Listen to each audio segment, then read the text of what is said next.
Morning, I'm Steven Sprinkle. This is MorningBit. Let's get to it. Top 3 things I think are important today for Bitcoin. The first of which is that Overstock.com has released a map showing all of the transactional activity inside the United States divided up state by state for Bitcoin transactions. Now, on the first day that they offered Bitcoin transactions, they collected about $130,000 worth of transactions. That's still a pretty low volume of transactions overall that Overstock handles, but what's exciting about this is it really is showing that Bitcoin as a currency is starting to be highly used in transactional activities outside of illicit activities. And that leads me to my second point around this story is that we really need to start seeing this data coming out from transactional services like Overstock to really show that Bitcoin's used outside of the world of illicit activities and is really a commonly used currency for just common things inside the market. So I'm really encouraged and excited about this map. Though the numbers are still low, it's exciting to see that the speculations of economists that deflationary currencies resist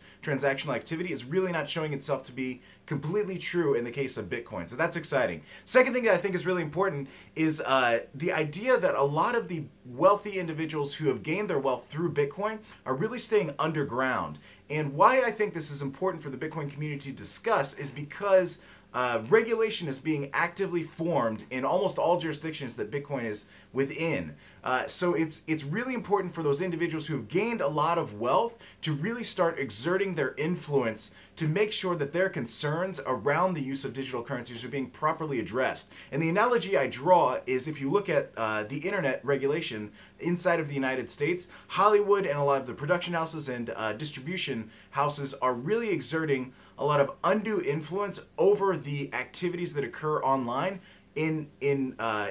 basically in an attempt to protect the old means of distribution and to protect the old means of revenue models. And so they're really not addressing the new dynamics of the internet economy, but instead you're seeing a lot of these old guard individuals who have a lot of money exerting influence. So it's great to see that now the Bitcoin economy is starting to get a lot of wealth and they can exert their influence to make sure that regulation is appropriately doled out for digital currencies in whatever jurisdiction they're in.